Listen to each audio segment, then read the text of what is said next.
Fera Smith, and I run the Pilates Studio Swansea, which is the only classical studio in this part of the world. It's not the only Pilates in Swansea. I have to give credit to Karen Ingham, who is actually a peak instructor, Okay. who started a studio in Cardiff in 2005, and there are a couple of amazing small studios out in West Wales as well. So, not the only, but there's very limited.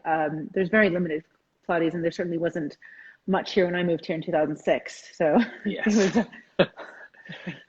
That's Um, like legit pioneer work, 2006. And did you open a studio in 2006 or did you start teaching no, at the no, salon? Okay. I actually moved here and popped out a baby the next month. So I, Okay, good. Good. so yeah. So to rewind though, because we touched on this in our little our brief thing, but Yes. just to tell you where I come from, because obviously I didn't just happen into Wales. I grew up well, I didn't grow up. I went to uni in Chicago, and that's where I started my Pilates journey with Okay. Authentic Pilates, which is now Romana's Pilates, or if you went the other way, the Pilates Studio, with with Sean Gallagher and Romana in the late 90s. Mm. So I started as a Pilates studio rat and as a university, always injured and being forced onto the machines, literally forced onto the machines by my physios at this Like training center, which being was wheeled to amazing. the reformer in a wheelchair sort Yeah, of thing. threatened, under threat. I will no longer fix you unless you actually do something for yourself. Wow. As you do with 20-year-olds, that's what you do, Right. fix Oh yeah, yourself. for sure. Yeah, yeah. So, I have them in my house. I'm forever telling them they need this stuff. So I feel you. yeah. So I ended up doing the training through the training center. There were six through Authentic Pilates at the time, right at the time the lawsuit and all that was going on, and finishing the program literally right when everything was imploding with those organizations. Yes. But being lucky because I wasn't part of the beginning of the 90s where everyone was trying to figure out what to do and writing Yes. manuals like you spoke to Claire, I think, last week. Last Monday, And yes. yeah, on Monday and all that. But just after that, so you had these fantastic groups of teachers who'd come through already, who were teaching Hmm. lots of studios around Chicago. Really easy to go find a great studio, great places to apprentice. I think you might have talked to Dana as well. Dana was actually Yes. running the Southside studio in the southern part of Chicago when I was training. So I was apprentice there, and it was just Wow. a great time to be. There was just tons of Pilates around, tons of great teachers. Romana Mhm. wanted all her teacher trainers to do the training. So we had Yes. everybody in teaching us, which was amazing. And then, Awesome. yeah, so it was a great time to be in doing apprenticeship because it was still a proper apprenticeship. Hmm. And I had been a teacher, I'd been a client doing, working with apprentices for years. So it was great. And then I moved here Yes. into a totally So different you have, landscape. yeah, so but that sounds like what a rich like teaching experience. So during your teacher training, Dana would be in there and like of all the other So instructors, So my like teacher who training else? was Yeah. with my teacher training was at the Pilates Training Center in Evanston, Illinois, which is now where Rhonda Salenza teaches Core Connection, but it was run by a woman named Fatima Bruin at the time. Our teacher Okay. trainers were primarily Juanita Lopez and Hmm. Janice Dulac, but they brought in all the Seattle trainers. So we had Lori Coleman Brown and we had Oh, Rocky nice. come in as our teacher trainers, and then Ramona and Shari would come over from New York when Ramona was Hmm. coming over quite regularly. She's the reason I fell in love with Pilates, is this crazy lady who was drinking champagne after her lessons. It was fab. Nice. That was always stuck with me. I'd arrange my lessons with apprentices for when Ramona was teaching, so I could just watch this woman teach. It was just Yeah, a and get different some world. champagne. Yeah, and drink champagne, and have some bubbles. So it was a different kind of That's world, too but it was great because funny. it was quite rich. You were able to see all these fantastic teachers, and they were around, and it Hmm. was it was it was a great environment. Yeah, fair. That's I've heard like when I've had different teachers come on and they talk about, the way that people teach and then these quirky things that they bring in that are their expression of themselves when they teach. And I think secretly I want to be in a place where I'm just free to just do whatever I want with my teaching after my teaching. And I know that I can do that right now, and I totally know I can do that right now. But it's just funny how I'm so intrigued by the Ramada had champagne after, or this person had, their dogs running around, or this person, like there's just those quirky people things that people Yeah. layer into the teaching when you're truly being authentic with your teaching. Move to a different country and work on your own for a while. You'll become quirky. You'll Yes. definitely become quirky. Yes. I think there's a definite reason why Alicia and Jack don't have me on Pilatesology. I think my terminology is probably not quite appropriate for video. Too No, funny. but I think the thing is when you are teaching, the goal is to teach and to communicate and to get across to people. Yes. One of the biggest difficulties for me moving into Wales was, even though this is an English speaking country, it is vastly different culturally from Mm, the US, and Wales even more so than, say, London, which is much more dynamic and diverse. Wales is a whole different place. So teaching, okay. I had to learn how to communicate with people in a way that didn't upset them or offend them, and I got through to them. So Can you give an I example of that? Sorry, I didn't mean to there's cut you off, but I'm just really intrigued by like what the nuances would be to make it so different. people are a lot, especially where when I first started teaching, teaching small mine were former, but I was also teaching math classes, and I would talk about, bellies and stomachs, and I had women actually say to me, I don't like to be talking about my stomach at all. And you're like, At all. oh, okay, and we're in a Pilates class. How do we address this, and what do we Yes. do, and how do we make this so that people can I can address the elephant in the room, is I'm going to talk about your body and maybe touch your body a little bit and Mm, not offend you or upset you. So yes. it's a very different culture. There's, as I said, there wasn't Pilates here. Wasn't even a lot of personal training. So coming into a Mm, space and having that intimate space was something new. And now yes. even just having a studio where I want to have more teachers in working at the same time, my clients are like, there's going to be somebody else there. I'm not comfortable with that. I'm like, oh, but no, it's okay. Like, you're just working out. It's okay. We're not doing anything Yes. private. You're working Right. out.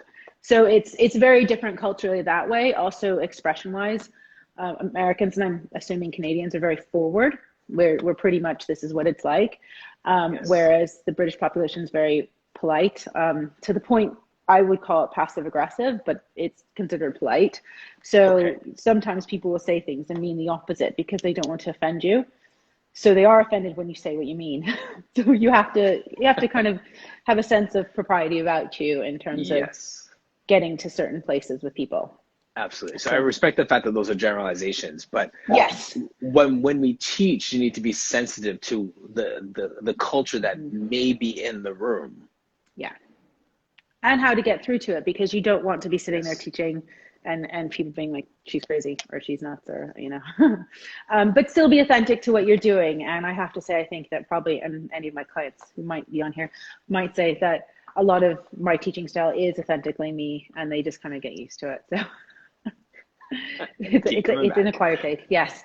I do fashion. I do say to people when they first come to me, it's like Marmite. You're either going to like me or not.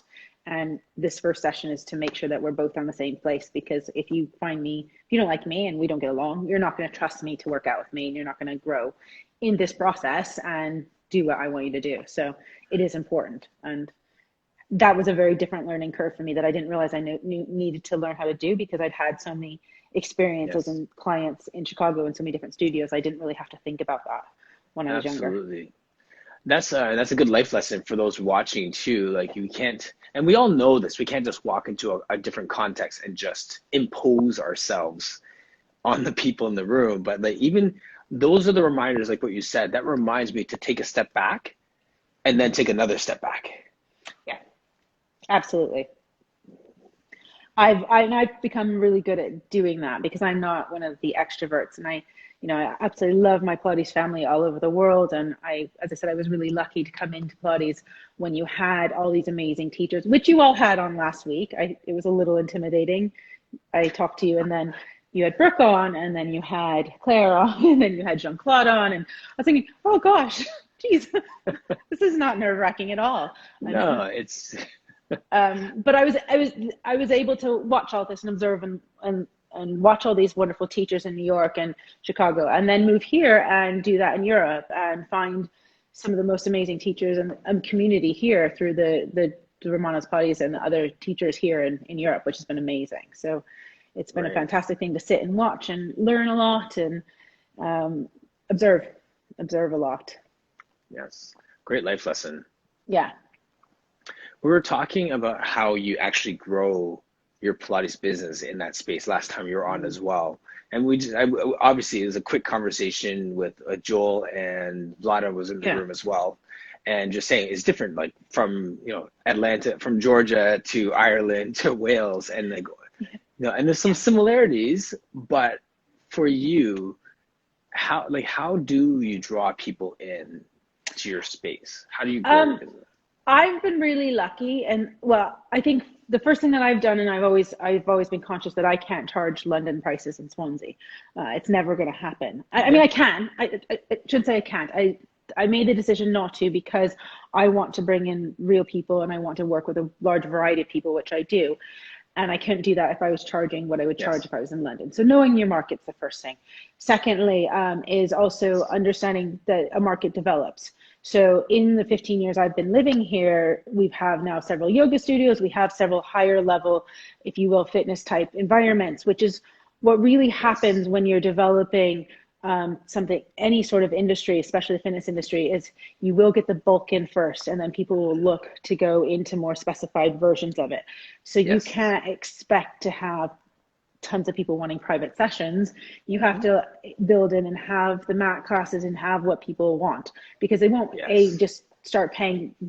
One of the biggest Big differences, people money. here don't pay, people don't pay what they pay in the States for personal lifestyle items. Like people want a £3 mat class, which Yes. you have to change that, and that is changing around me, which is great, but I Hmm. haven't tried to change that and price myself out of people's budgets. I've watched as it happens, and Yes. as people learn, build it up. Also, you have to also remember that your goal is for your clients to be independent. So um, Yes. you want them to move on eventually from their privates, or vacillate or get more independent in what they're doing. So you need to have it be something, you have to consider that as well. So inter Perceived value. pardon.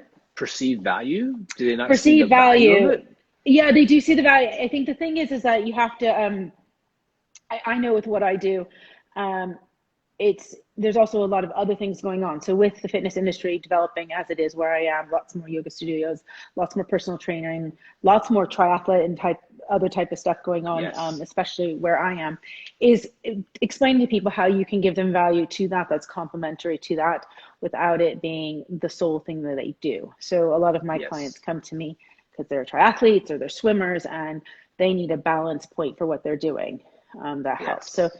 it's just building that dynamic of awareness. It's for me explaining what Pilates is, because Pilates was so different in the UK 20 years ago to what it is now. Right. It was very much more remedial than I think that it was, Sure. especially in the big cities like where I Right. was in Chicago. So also educating people as to the value of the apparatus work versus previous mat work. So okay, so then in Chicago back in the day, it wasn't so remedial based. Like what was? Um, when I finished the program, there were studios every corner of Chicago. You had Power Pilates really building. You had Peak. Yes. Everyone was trying to build the business, so they were pumping out studios everywhere. I worked at a couple different gyms downtown, and people were being thrown through training programs of doing apparatus work. But Yes. that isn't what's happened in the UK. There's been almost no apparatus outside of London. So you had purely mat work. So people are doing very much almost rehabilitative mat work as Pilates. So a lot of people will say to Gotcha. me, I don't like Pilates, it's boring.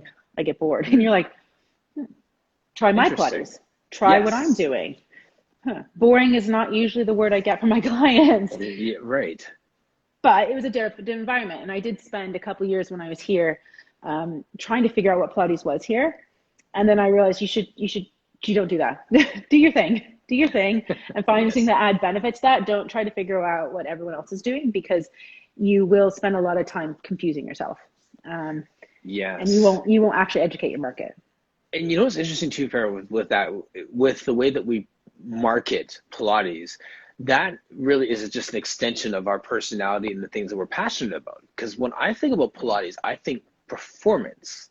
I think, how do Mm. I enhance an athlete's performance with Pilates? I don't think, how do I fix a person's injuries with Pilates?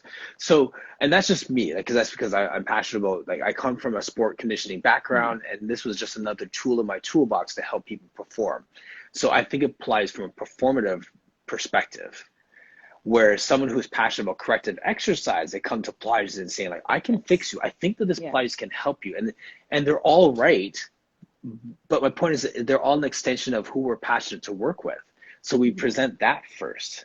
So like the mat work excites me. Like I love having a group of like NBA guys, like or D League guys, or like young athletes, and just crush them with mat work. Like we use nothing, and I'm sweating profusely. Like that's exciting to me. But that's the same excitement Yeah. someone may say, like, well, let me work on your back and get your articulation and make you walk out of here without pain from your scoliosis from a sciatic nerve after one session. And that's like magic for them.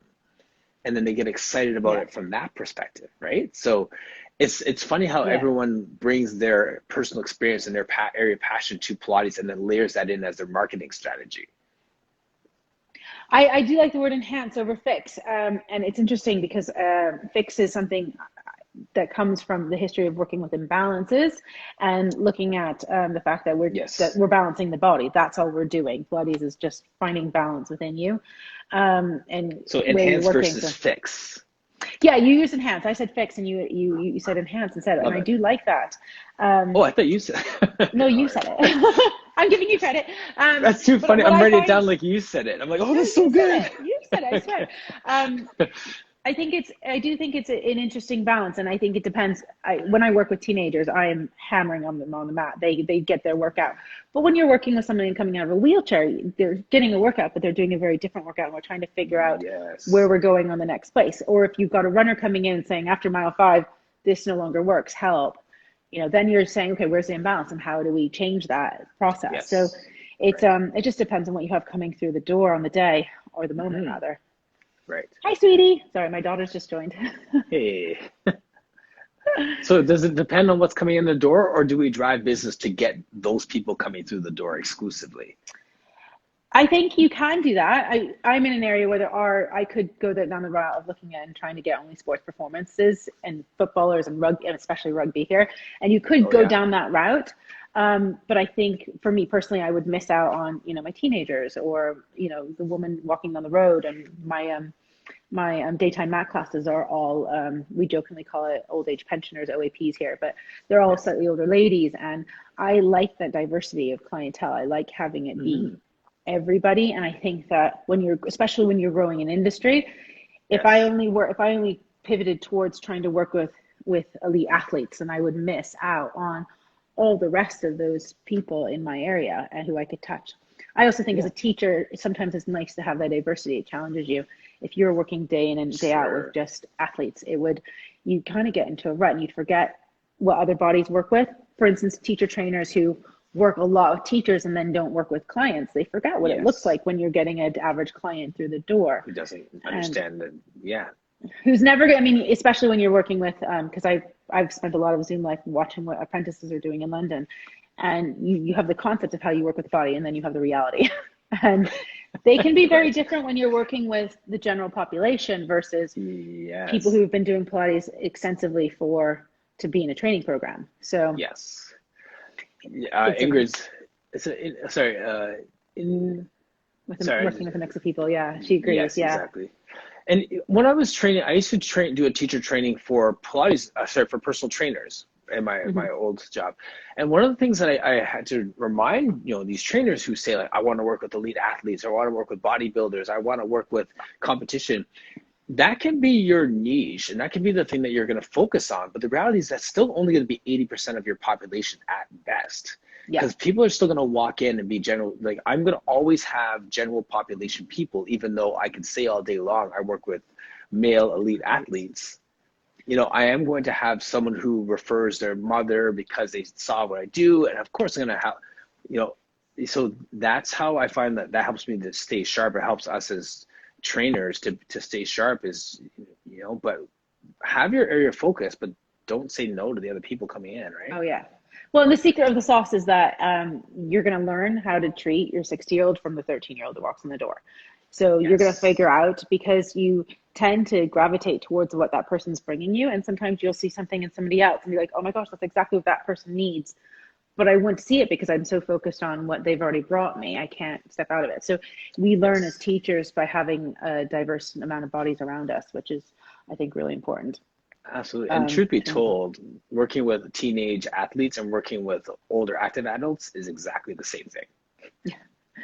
Except for teenagers, like take it like this. I say this a lot to my younger population Yes. that I work with. I'm like, I tell you, once you guys get it once, it's in your body.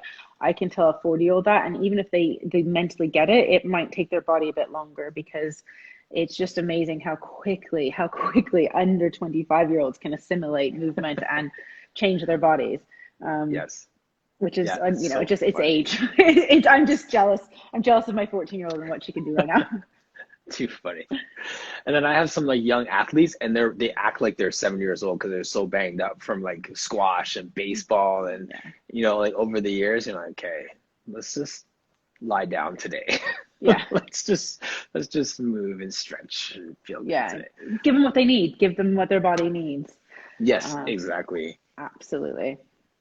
I remember having that conversation with one of our teachers who works with one of the football teams in Florida, and I was like, "Well, what's that like?" And because we've been talking about her getting bigger Cadillacs made because the standard Grots doesn't fit an Big NFL. dudes, yeah. Yeah, exactly. And I was like, "So what do you do with them?" She's like, "Sometimes I just lie them down and let them breathe for an hour." I'm like, "Wow." She's like, that's actually really hard for them. And That's usually so that's what hard. yeah.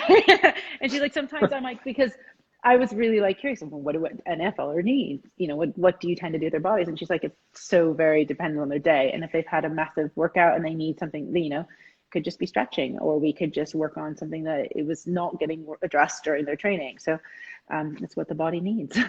Yeah, it is. Absolutely. So do you do now are you doing teacher training yourself now as well? Like do you do a teacher training out of your studio? No, I don't. I'm still, my studio is associated with the teacher with Kinetic Pilates in London, which is the Romanos Pilates Okay. in Europe. In Yes. 2010, I moved over in 2006 and popped out some kids and stuff, and I kept going back to the States for CPE and stuff like that, and then finally, as of course with most of my things in my life, I was like, you really need to go up to The Hague and see Marjorie Oren and some of the teachers in Europe. And once I did that, I never looked back because they are amazing teachers, again, from that genre of teachers that came through Mm, in the late 80s, early 90s, and are just amazing people to work with. So I've been yes. spending a lot of the time doing the conferences around Europe and going to studios around Europe, and a lot of time in London. So I don't have a teacher training program Mm, here because I've been focused more on the mom thing and my clients. But I've spent a lot of time yes. observing the teacher training because teaching clients is one thing, and working with bodies. Teaching people how to be teachers is something else. And I know you touched on this a little bit with Claire last week, but that's not something that just happens because you know Pilates. That's a whole different aspect to Skill it. set. And it's important to understand that because I have had this conversation with a lot of teachers. Like a teacher nearby has just gone through the program with Sean, and she's like, I want to do apprentice hours at your studio. I'm like, you can't, because if Sean's giving you the skeleton of a cat and I know the skeleton of a dog, and you need to flesh out that cat skeleton and learn all of this, even though we're teaching the same thing, you need to Yes. understand very, very well what Sean's teaching you.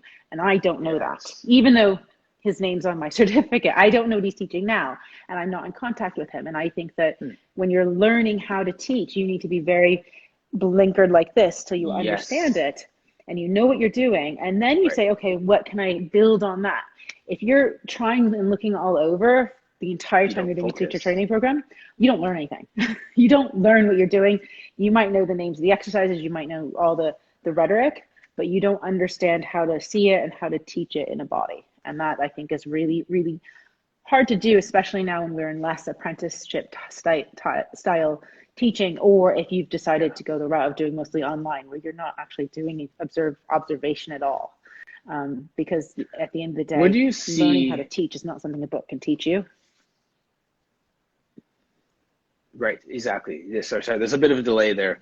Oh, So sorry. where do you see teacher trainings going, like with consideration of apprenticeships? Because the day of like me signing out of life and spending 8 hours a day in a studio watching someone teach and teaching clients for them and running, getting them some tea between clients and paying their bills for them, like that day looks like it's over. Like our world is too busy. There's too many things going on for that to happen. But there's still the sense that like that, the way that Blossom worked with Kathy Grant or the way that so and so worked with Romana, like though like that era and that generation of true apprenticeship. The question I'm asking these days is what does that look like now? Based I on limitations of travel, based on the open up to opportunities of like online and stuff like that. Like, what does a modern day version of that look like? I mean, we're still doing it in London. We're still doing it here. I will be allowing apprenticeship hours at my studio with people who are affiliated with the same as me eventually, because I think that what I found, what I've learned over is that we can use this format to communicate and discuss ideas and concepts and to drill and work stuff. But to watch bodies move, you still need to do that. Now, we did have apprentices that came over the summer and did 60 hours a week and did an apprenticeship in the summer. I remember people doing that, but most apprentices that I know, most people who are training this, it's 3 hours a day maybe, or 10 to 15 hours a week in an environment, and it's built on the top of whatever you're doing in your daily life. So it's not, Yes. you're not taking the 8 hours of your day out and doing it. You are supplementing it, and it's a commitment. Supplement it. Yes. It's a commitment to what you want to do, but I don't see that falling by the wayside. And I certainly have seen in the past year when people haven't been doing that, I've seen the effects of people not understanding that. I've seen a lot of, you watch people teaching things and you're like, that's great, you've learned that from somebody online, but you don't understand the concept you're teaching, which is fine. But then when you go and teach another Yes. 20 people that online, if you don't understand what's going on, you don't understand how to correct it, then you're teaching it to some 20 other people and not knowing how to do it. You're not getting through to the actual work of what we do. Yes. And I mean, at the end of the day, one of the tenets that you cannot change of Pilates is the fact that it is about working towards a high standard of not performing exercise, but achieving an exercise. And if Yes. you don't understand that as a teacher, where Well you're said. going with that exercise, you can't get your clients there. So if you've never Yes. seen that happening in real life, it's not going to be something you ubiquitously know because you saw it on an internet video. Yes. Um, so I Yeah. don't see Yeah. apprenticeship Good point. going away, but I think that the what I have definitely seen is the online and the remote stuff has facilitated it. And I don't know if she's still on, but one of the women who's just finished the program Connected Pilates, she traveled a lot. She was traveling a lot to London and she, running a full studio where she was, and so she Wow. did these day trips. And but that I think is the commitment you make to do a training and to do something that's a high level program. But Yes. that also comes from understanding what level you want to get. There's a lot of True. when I did the training program, there's very few programs out there. So this was it. It was easy. It's like there's not a lot of Pilates in where I live. I'm kind of easy to find. But in markets that are more saturated, there's a lot of different things. You can go and do a mat class on a mat certification Yes. online, or you can do a year-long training program. There's there's a huge diversity now. Right. So I think, Exactly. it depends on what you want. If you just want to get out there and fill a room with people and, like a yoga class where you put 30 people in a room and you do that once or twice a week, that's fine. That's not really the ethos of Pilates and helping people make definitive changes, because you can't do Yes. that as easily. So it just depends on what Agreed. your goal is and where you want to go with it. Um, Yes. Well said. I agree with that. I feel like that's like, yeah, like what you said, it depends on where we want to go with it. And you can make exercises fancy and sexy and hard, but that doesn't necessarily mean that they're effective and no, that you understand no. it and that you have that sense of how to regress and progress and exercise to get someone where they needs to go. Understanding a movement is a lot different than just being able to demonstrate and to Yeah. recite the words to get someone to do an exercise. There's a massive difference between instructing and teaching. And this online world has made me instruct a bit more because I don't have the opportunity to see bodies as well through a screen. And people who Yes. aren't in a room with other people when they're in little boxes, they don't feel as comfortable doing an exercise, because there's not the person next to them for them to kind of check and make sure they're doing the same thing. So I've Yes. instructed a lot more, but the reason why I find it difficult to teach online is because you're teaching, you're staring at the screen. All my videos are me doing this, what's going on that screen, because you're trying to help them. You're teaching them how to Yes. do something well. And that, we took away our hands, in socially distanced time, Right. and we've taken away a lot of other stuff that we use to make that happen. So there is that massive teaches versus Right. instructing, and teaching clients versus teachers. Yes. So I agree with you that there's obviously still a need for that apprenticeship. And there's a difference also between taking a course and being mentored by somebody too, Mm-hmm. Yeah. right? And I think with an apprenticeship, you inherently have a mentorship, of what you're doing. And I know, having watched it firsthand, the apprenticeship I went through, and watching the apprenticeships I've seen in all the studios I've been exposed to since. And that's part of the reason I love the organization I'm still with, is that is the process that they go through. Is it's understanding what you need to know in your own body, but then how to communicate that, and practice teaching, and people watching you teach, and how to communicate effectively, and train your eye to what you're seeing. Um, Yes. and that's I joke about my words being so different, but that's the hardest thing. I teach very differently than some of my fellow teachers over here, and they're like, "Oh, I wouldn't say it that way." I'm like, "I know, but we see the same things. I just say it the opposite way because I'm American." um, but it's important to learn how to do that. Have someone explaining to you what you're seeing and what you're looking at when you're looking at a body. Yes. Otherwise, Yes. you're just doing choreography, and Absolutely. that's kind of the opposite of what this is about. But yeah, but at the same time, it's the opposite. That's one of the greatest criticisms of it, is because of whether it's a dance background, or the people who are teaching it were ballet or whatever, that it moved into this performance and the way you teach it, and it becoming sing-song in the way that is taught. Like one of the first courses that I took, I did it out of special interest because Pilates helped my back. So I took this mat Pilates class, and the way she taught the class, it sounded like she was singing a song. It had this cadence to it, and da da da da da, and all these different things. I was like, I will never teach this. Like it's good for my body, and thanks for my little certificate, but I'm never going to teach it if this is what it is. Interesting, because that's not what I see as a choreography. That I see as flow, and that is actually really hard to attain. And I will take classes. I'll take my clients through, and I'll be like, today we're just going to work on flow, and we're going to make you stay focused in it and keep your brain into the moment, which is really Yes. hard. That's Yes. different to me than choreography, where it's either um, complete this with having complete a roll up without having any understanding of how to do that, Yes. or the opposite end of that choreography label would be watching, like, sorry, John Claude, I'm going to use you, watching him do it perfectly and being like, oh, I can never attain that. Because, Right. you do have, we're very blessed in this industry to have people who do beautiful, beautiful Pilates, and Yes. have had the opportunity to put that out there. And it's important to know what the goal is, but to realize that that's not, I'm never going to be that Pilates body, and I do it a different way. But I know what my Yes. body needs, and I know what my clients who come to me every day need, because I have gone through the process of training my eye to what their roll up looks at like versus my roll up versus somebody else's. Yes. And that, I think, is the hard thing that you can't get Yes. unless you've Exactly. watched lots of different bodies. And then of course there is the goal of doing that, full advanced reformers, and being able to move consistently and with grace and fluidity through everything, which is, Mhm. all of our goals, but always a work in progress. Absolutely. Yeah, exactly. Yeah, no, and I have no problem with flow. I was, and even like what Yeah. I was saying too, like I like flow, and I like those times where I want to keep people moving and keep them Mm. present and keep them engaged, but not with the tone like I'm singing a song. Like for me Oh yeah, yeah, personally, yeah. No, no. that's the piece. Yeah. You I know, am. I definitely I agree with you. I haven't quite. I I would haven't come have, across that one.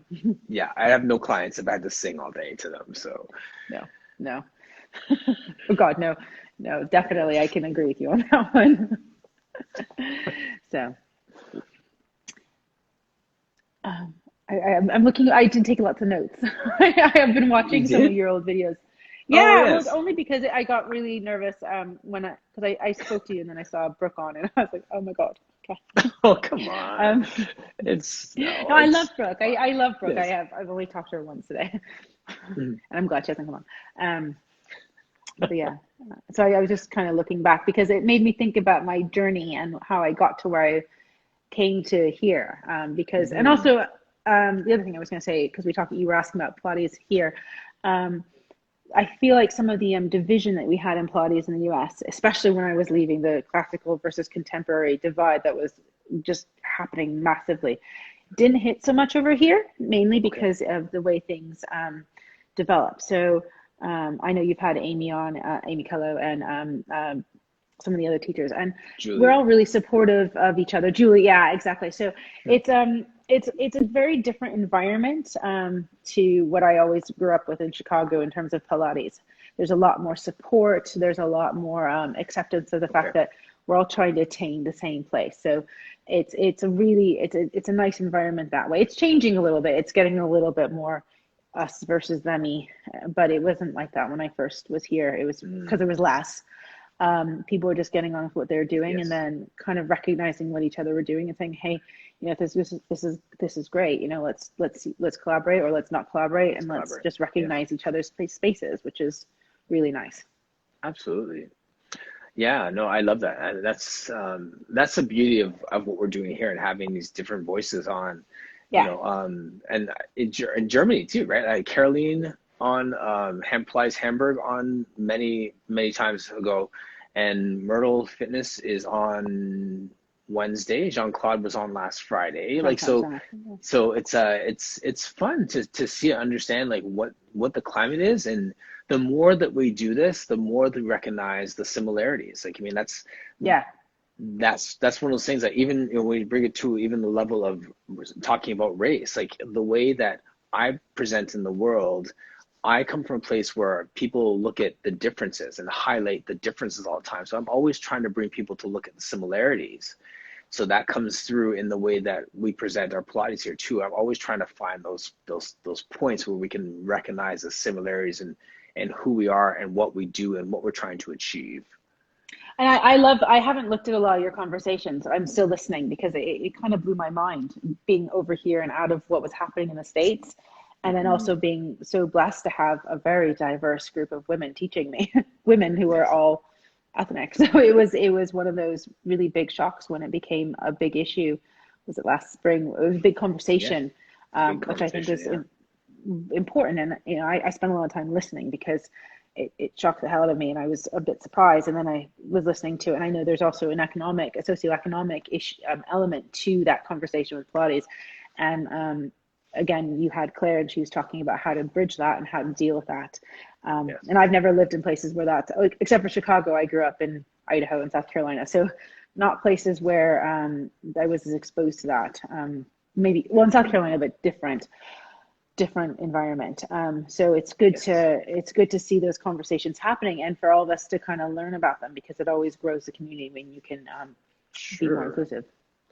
Absolutely. And even if you don't want to look at it from a race perspective, it's just a good kind of marketing practice to have this funnel with your work in terms of just economically, like whether it's like a big group class that feeds into a semi-private where people can come in and do Hmm. their own thing, which feeds into duets, which feeds into privates. So Yeah. people can find their landing spot and they may move through that funnel or they may just stay at one forever and both are fine.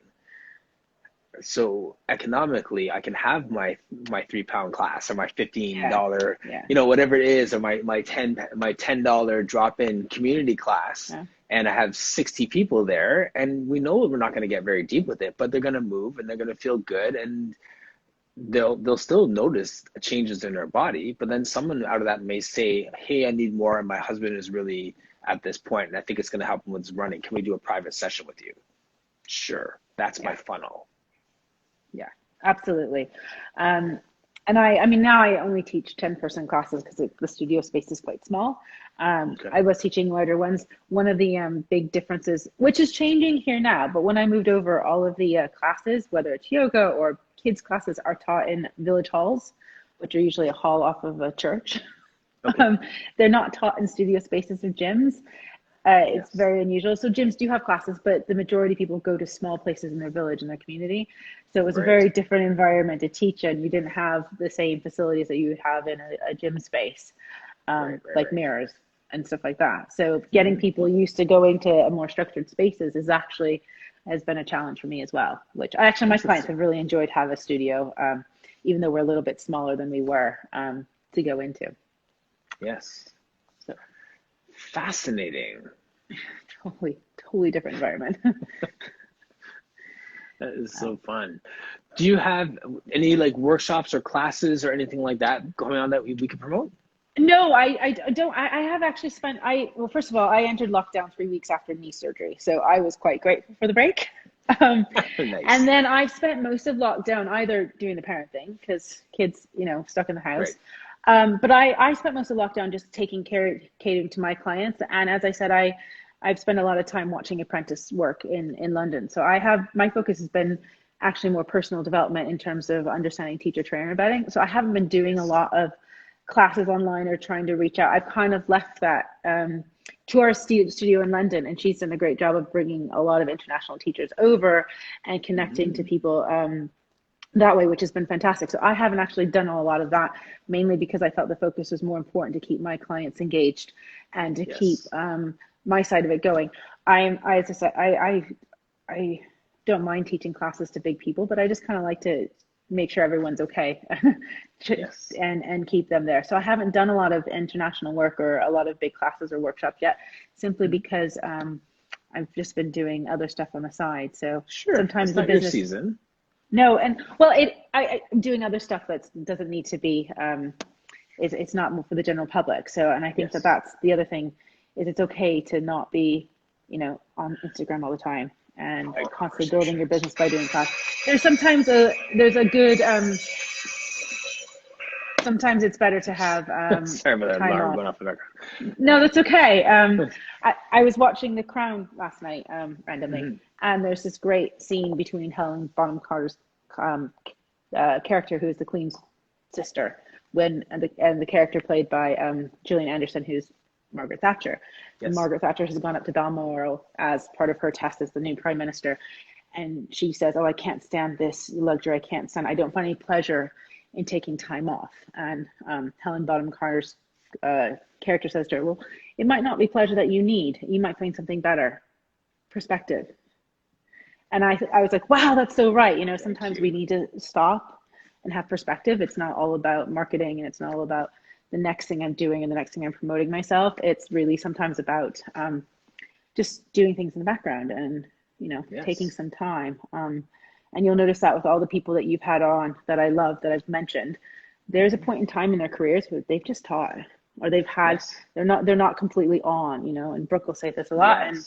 I know Jean-Claude will say this as well, where they just take time to either really understand how to teach and just teach and teach and teach and teach, or Hmm. they take time to build themselves. And none of that really, that Yes. all doesn't happen. That doesn't happen in, In the spotlight.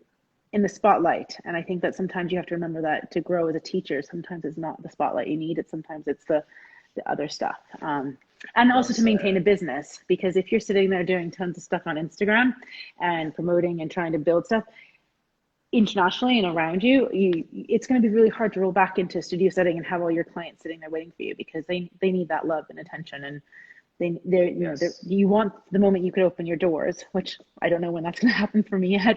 When that happens, though, I want my clients to roll back in, and so I spend a lot of time Yes. investing on what they need right now, which I think is important. Yes. Absolutely. That's fair. That's so great. That gives us permission to be invisible for a Yeah, minute. yeah, Much definitely. needed. Yeah.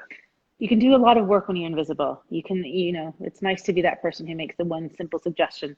You don't know who that person is, but that suggestion's the thing that stuck with you at the conference you went to, rather than, the person in the spotlight on the stage filling your head with lots of stuff that is so much that you can't remember. So sometimes it's just Yes. that one moment that you need. So that's a nice way Right. of doing Right. things. And I think that by being on my own a lot for the past few years, it's taught me just, to make the moments count and to Right. not have to be doing all the massive glitzy showing stuff, but to do the work Yes. itself.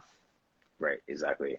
That's a great plug for the Core Connection speed networking events where you can just be a face in the crowd, 5 minute Yes. conversation, and just have that one, what could be a nugget conversation with somebody without having to be a presenter at a big conference and like all the preparation stuff. You could just have that conversation and just have that one meeting, right? So Yeah. yeah, that's good. I love that. I think people needed to hear that too, Farah, just that sense of like you don't have to be in the spotlight all the time. You can just No. take that step back and work on yourself and take care of your existing clients and prepare for for their return and make sure that they're fine in the meantime. Like that is just as important, but doesn't get as much fanfare and as many pats on the back as being on Instagram all day long and stuff. So good word, my friend. Yes. And then we will get back to that. Don't worry. I think we'll all get back to seeing people a lot and then be like, oh, I think I want to teach a Zoom class again. Yeah. Never want to teach a Zoom class Maybe. again. I don't know. I kind of like them too. They have their merits. They do. They do. I think I do. I love the fact that I can take a class with New York or Charleston or California now, and it's fantastic. And I think that I think we've sowed the seed for that. And because it's been a necessity, when we step away and then regroup, it'll be great. Because, I can talk to a friend in Chicago and they can say, hey, do you want to just do this thing for me? And I think once we've stepped away from the need of all what we're doing and we can then let it simmer for a bit, this will be a great platform going forward.